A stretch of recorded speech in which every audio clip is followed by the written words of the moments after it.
नमो बुद्धाय। दोस्तों मैं उपस्थित हूं आपके सामने नए वीडियो के साथ, नए टॉपिक के साथ।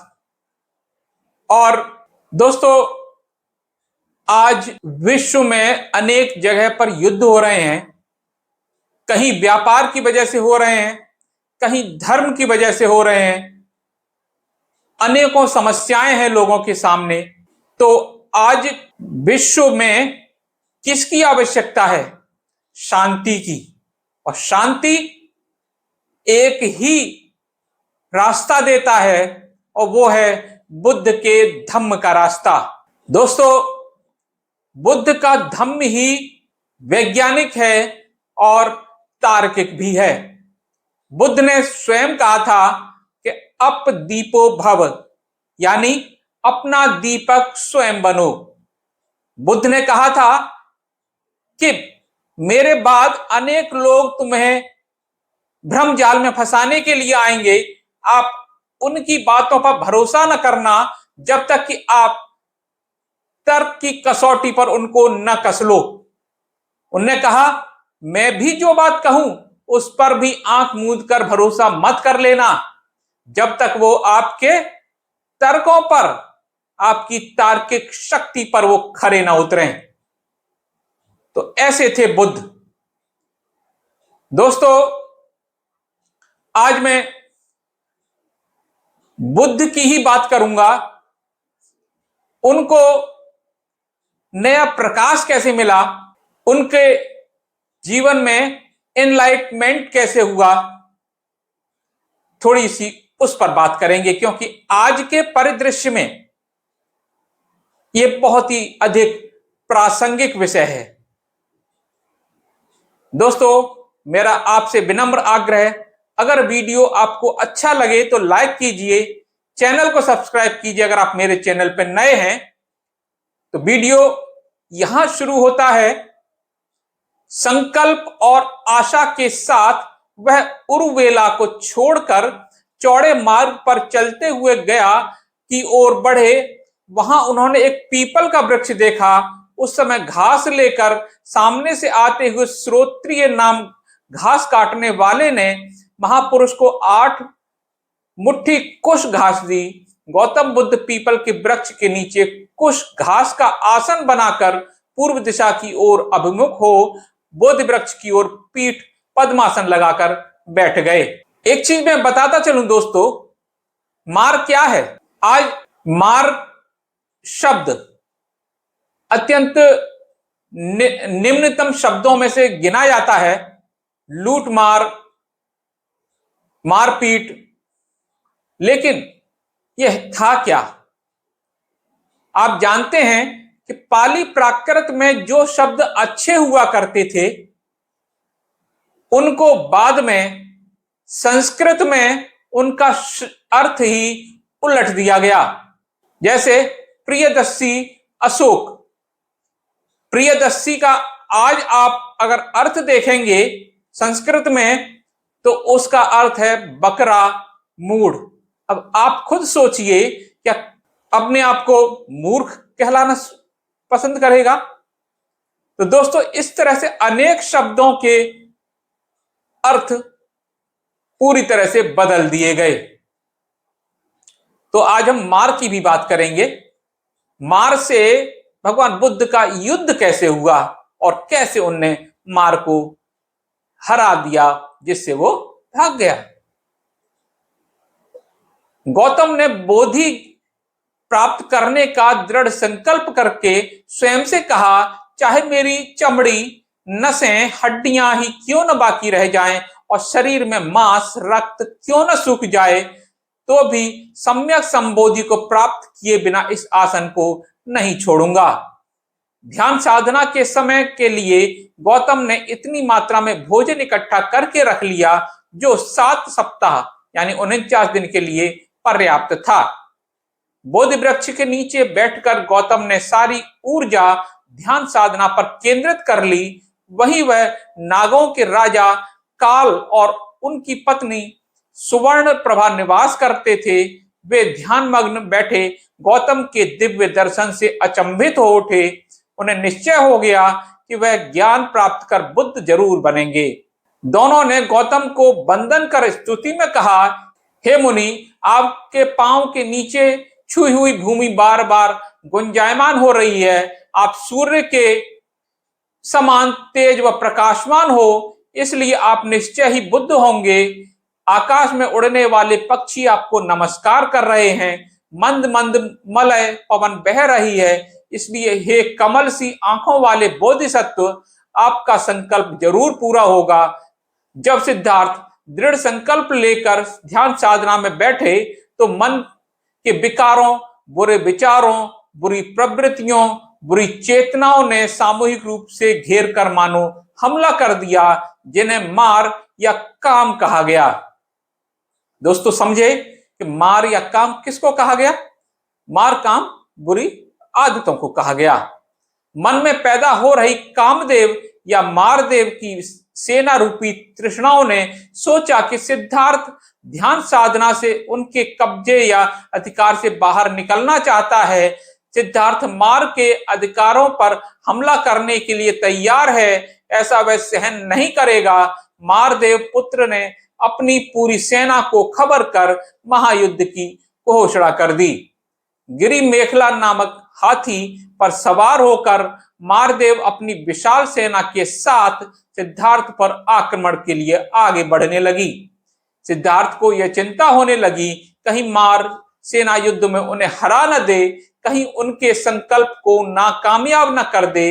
वह जानते थे कि मन की इन बुरी प्रवृत्तियों के साथ युद्ध में बहुत से ऋषि, मुनि व सम्राट भी हार गए। इसलिए सिद्धार्थ ने दृढ़ता और साहस के साथ मार को कहा, मुझ में समर्पण, संकल्प और प्रज्ञा है। हे मार, तू मुझे नहीं हरा सकता, मेरे दृढ़ संकल्प से नहीं डिगा सकता। तुझसे हार कर जीने की बजाय मर जाना मेरे लिए उचित होगा। हाथी पर सवार मार और अस्त्र शस्त्र की उनकी सेना ने सिद्धार्थ पर फिर आक्रमण किया। तेज तूफान चलवाया, आकाश को काले बादलों से पाट दिया। घनघोर वर्षा हो गई, चारों ओर अंधेरा छा गया, वातावरण काफी डरावना हो गया। लेकिन मार सिद्धार्थ गौतम का कुछ भी नहीं बिगाड़ सका।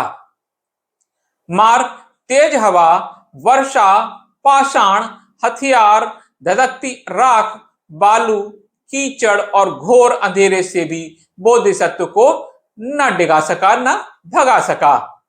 मार ने हुंकार भरी कि ध्यान साधना द्वारा आत्मज्ञान प्राप्त करने का अधिकार व आसन उसी का है, सिद्धार्थ का नहीं।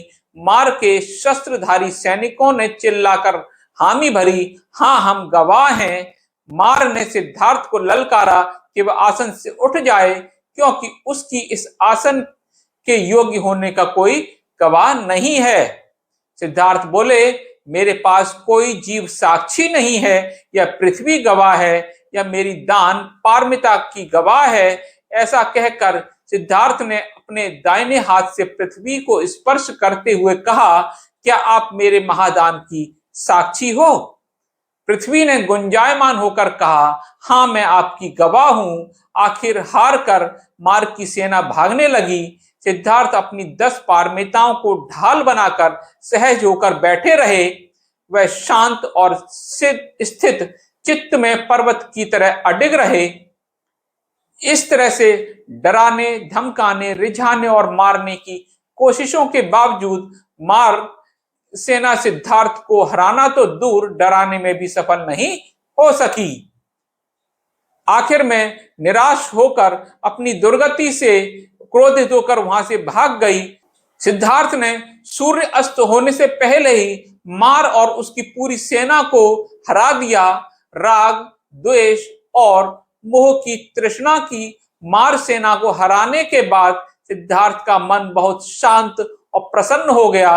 वह फिर से अपने लक्ष्य की ओर बढ़ने के लिए ध्यान समाधि में लीन हो गए।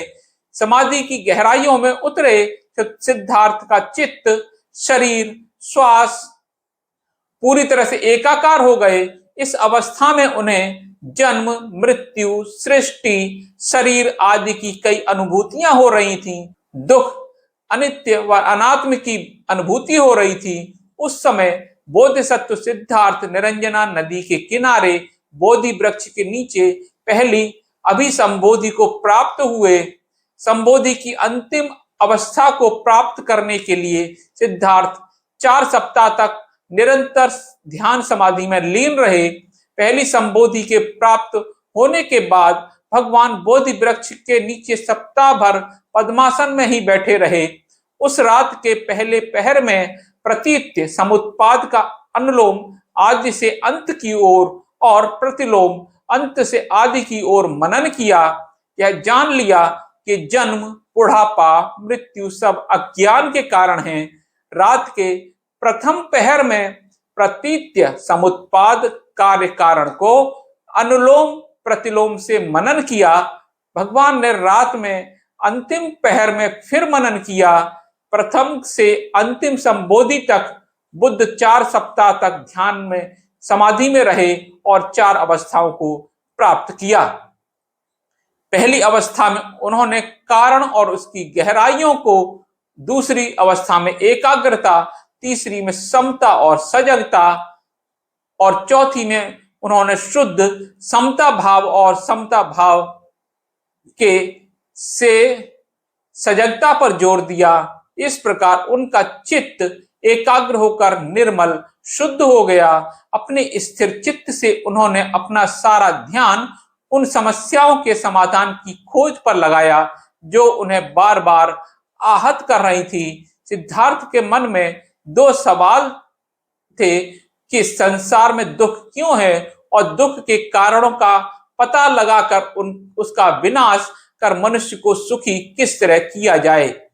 सिद्धार्थ ने वृद्धावस्था, रोग, मृत्यु के कारण अज्ञान को जान लिया। इसी अज्ञान की खोज कर इस पर विजय पाने अर्थात दुख दूर करने का साधन अष्टांगिक मार्ग को भी खोज लिया। इस प्रकार सिद्धार्थ के इन दोनों सवालों का जवाब मिल गया। बार बार जन्म लेने का कारण अविद्या, अज्ञान जान लिया, यही दुखों का कारण है और भव चक्र से मुक्ति का मार्ग अर्थात समाधान भी ढूंढ लिया। सत्य का सही मार्ग सम्यक संबोधि कहलाता है। रात को तीसरे पहर का समय था। सिद्धार्थ ने आकाश की ओर देखा। भोर के तारे का उदय हो गया। वह विशाल हीरे की तरह चमक रहा था, लेकिन आज उसकी चमक अलग नजर आ रही थी। उसकी जगमगाहट से आंखें चौंधिया जा रही थीं। सिद्धार्थ समझ गए कि उन्हें सद्धर्म का मार्ग मिल गया है। उन्होंने अपना लक्ष्य प्राप्त कर लिया है। उन्होंने इस मार्ग की खोज के में बिताए समय को याद किया जो आशाओं, निराशाओं व मुश्किलों से भरा हुआ था। उन्हें अपने माता पिता, पत्नी यशोधरा, पुत्र राहुल की याद आई। उन्हें अपने नगर कपिलवस्तु राज्य व प्रिय प्रजा की याद आई। उन्होंने उरुवेला के लोग भी याद आए जिन्होंने उनका सहयोग किया। उन्हें भी वे सभी लोग याद आए जिनको सद्धर्म का मार्ग खोज लेने और संसार के दुखों से मुक्ति के मार्ग को बताने का वचन दिया था। गौतम को अपने मन में समस्त प्राणी जगत के लिए अपार प्रेम, करुणा, मैत्री व भाव जागृत हुए और वह बुद्ध बन गए। जिस पीपल के वृक्ष के नीचे बैठकर उन्होंने बुद्धत्व को प्राप्त किया, वह वृक्ष बोधि वृक्ष कहलाया। गौतम 7 दिन तक इसी अवस्था में रहे। जब वैशाख की पूर्णिमा समाप्त हो रही थी और सूर्य का उदय हो रहा था, तब उनका ध्यान टूटा। ध्यान टूटने पर वे कुछ समय तक बोधि वृक्ष के पास ही रहे, उसके आसपास टहलते रहे। बुद्ध ने उस पीपल के वृक्ष को श्रद्धा से, कृतज्ञता पूर्वक देखते रहे, जिसने उन्हें ध्यान साधना करते समय अपनी छाया दी थी। सिद्धार्थ ने 29 वर्ष की उम्र में गृह त्याग किया और 35 वर्ष की उम्र में वैशाख पूर्णिमा की रात को पहले पहर में पूर्व जन्मों की स्मृति का ज्ञान प्राप्त किया।